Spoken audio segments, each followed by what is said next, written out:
આનંદ સ્વામીએ પૂછ્યું છે, ભગવાનના નિશ્ચયમાં કસર હોય તેને કેવા સંકલ્પ થાય?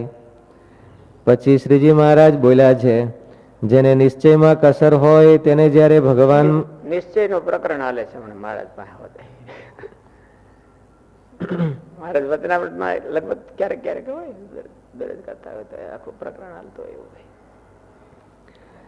પછી શ્રીજી મહારાજ બોલ્યા છે, જેને નિશ્ચયમાં કસર હોય તેને જ્યારે ભગવાનમાં કાંઈ સામર્થ્ય દેખાય ત્યારે અતિ આનંદ થાય, અને જ્યારે સામર્થ્ય ન દેખાય ત્યારે અંતર ઝાંખું થઈ જાય, અને પોતાના હૃદયમાં ભૂંડા સંકલ્પ થતા હોય ને તેને ટાળે તોય પણ ટળે નહીં, ત્યારે ભગવાનમાં અવગુણ પરઠે છે. હું આટલા દાડાથી સત્સંગ કરી કરીને મરી ગયો તોય પણ ભગવાન મારા ભૂંડા ઘાટ ટાળતા નથી. અમે 40 વર્ષ સેવા કરી, કઈ અમારું લીલું થયું નહીં. 50 વર્ષ કોઈ કર્યું હોય, 40 વર્ષ કર્યું હોય, 30 વર્ષ કર્યું હોય તો અમારું લીલું થયું નહીં. તો એ શું બતાવે? શું બતાવે? નિશ્ચયમાં કસર છે. ભગવાન લીલું કરે એવા નથી કે શું બતાવે છે?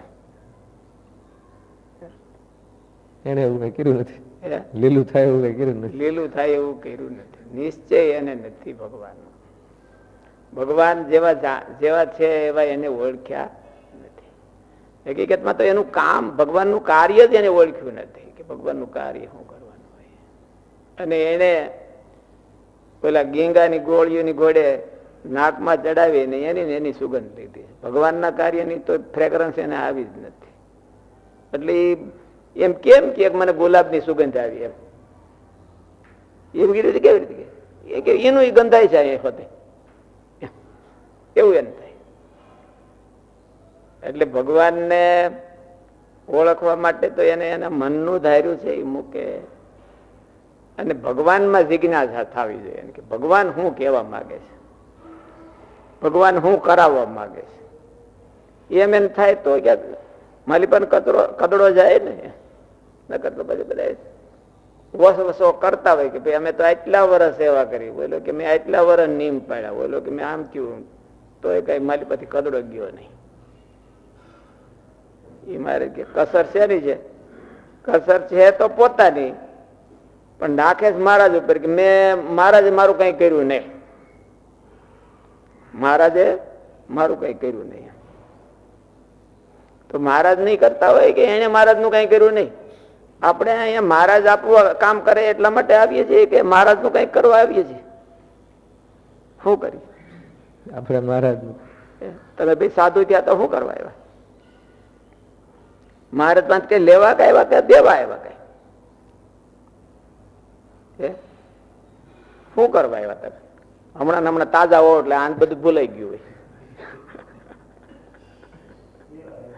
હોય.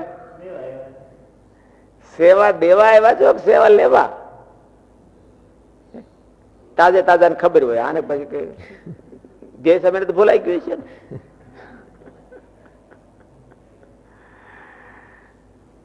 આપણે મહારાજ ને માટે કઈક કરવા આવ્યા છે. પછી મહારાજ તો આપણું કરશે, આપણા કરતા વધારે કરશે, પણ મહારાજ ને માટે આપણે શું કર્યું એવું કઈ નહીં. મહારાજે મારું કઈ લીલું ન કર્યું.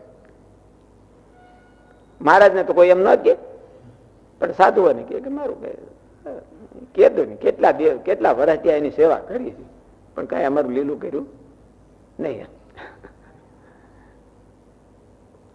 એ શેનો વાંધો શેનો છે ને? મહારાજ ને ઓળખા નથી. નિશ્ચય નો વાંધો છે, ઓળખાણ નો વાંધો છે. ઓળખાણ કરતા એ વ્યક્તિની ઓળખાણ કરતા એના કામની એને ઓળખાણ નથી થઈ. મહારાજ નું કામ છે આ સત્સંગ, તો એને સત્સંગ ની ઓળખાણ નથી થઈ. સત્સંગમાં હું પડ્યું છે, કેપેસિટી હું પડી છે, એટલે કઈ હરખો કર્યો નથી, એને કઈ હરખું હાથમાં નથી આવ્યું, અને એટલે વસવસો રહે છે કે ગધા મજૂરી કરીએ. ગધેડા મજૂરી કરે તો એને કઈ ફાયદો ન હોય. એને પટાટીઓ મારીને આખો દી મજૂરી કરીને પટાટીઓ મારીને સાંજે કાઢી મૂકવાના, પછી રાડા ખાઈ આવે ને સવારે કાન પકડીને પકડી જવાના, જોડી દેવાના. એટલે ગધા મજૂરી કરી, અમારું કઈ થયું નહીં એમ. અમને ખાણ કોઈ દી ન મળ્યું. ગધેડાને ખાણ મળે? અને ખાણ ખાવા જ આવ્યા હોય તો પછી ન મળે. ખાણ ખાવા જ આવ્યા હોય તો ન મળે. અગાઉથી નક્કી કર્યું હોય કે મળો અહીંયા રાડા ખાઈએ છે, ખાણ ખાઈએ હવે.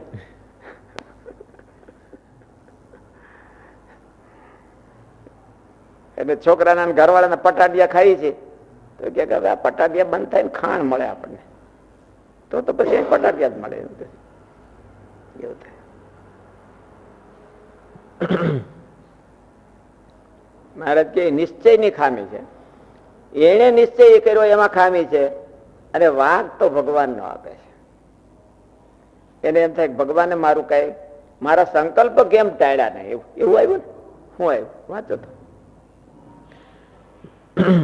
અને પોતાના હૃદયમાં ભૂંડા સંકલ્પ થતા હોય ને તેને ટાળે તોય પણ ટળે નહીં, ત્યારે ભગવાનમાં અવગુણ પરઠે છે. હું આટલા દાડાથી સત્સંગ કરી કરીને મરી ગયો, તોય પણ ભગવાન મારા ભૂંડા ઘાટ ટાળતા નથી. તે ભૂંડા સંકલ્પ ટાળવા એ પોતાના હાથની વાત છે કે મહારાજના હાથની વાત છે?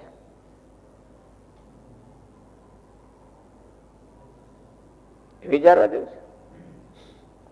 શું કહ્યું સદગુણ સાહેબ ને?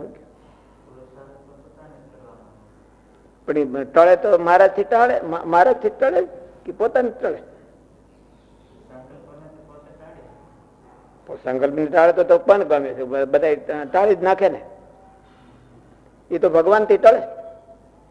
તો એને ભગવાન ની ઉપર વાંક નાખ્યો એમાં શું ખોટું કર્યું? હે શું ખોટું કર્યું? સંકલ્પ પોતે ટાળી શકે, એને ટાળવા નથી એટલે ટળતા નથી. ભગવાન જ ટાળે, પોતે ટાળી લે, પણ પોતે ભગવાનને ઓળખીને મહેનત કરી નથી એમ. અને ભગવાન કૃપા કરે એવો થયો નથી, અને તો એ કૃપાનું ફળ ઈચ્છે છે. ભગવાન કૃપા કરે એની કઈક ક્વોલિફિકેશન તો હોય ને, કે આમ કરે તો ક્વોલિફિકેશન. પોતાનું મનનું જ ધાર્યું કર્યું હોય અને પછી એમ કે મારું ભગવાને કામ ન કર્યું. એટલે ક્વોલિફિકેશન હોય કૃપાની. ભગવાન એના સંકલ્પ ટળે છે તો ભગવાન કૃપાથી જ ટળે છે, તો નક્કી જ છે. પણ એને એની કૃપા થાય એવું ક્યાંક કરવું પડે. એની કૃપા થાય એવી ક્વોલિફિકેશન હોવી જોઈએ, તો ભગવાન ટાળે. પણ વાંક બધો ભગવાન ના આપે. ભગવાને મારા ટાળ્યા નહીં, બીજાને ટાળ નાખ્યા. લે પડખે હતા એને અને મારા નો ટાળ્યા. એટલે ભગવાન જ છે આવા મારા સેવા. એટલે ભગવાન બહુ હારા નથી. હું બહુ હારો છું એટલે ભગવાનને મળ્યો, પણ ભગવાનને કઈ મારો લાભ લઈએ ક્યાં નહીં. આ બધી પડોજણ શેની છે? ઓળખાણે નિશ્ચયની ખામી. નિશ્ચયની. નિશ્ચય એને દુબળો છે, ઓળખાણ એને દુબળી છે. નિશ્ચય એટલે ઓળખાણ પેલા થાય પછી નિશ્ચય થાય ને. જેને નિશ્ચયમાં કશ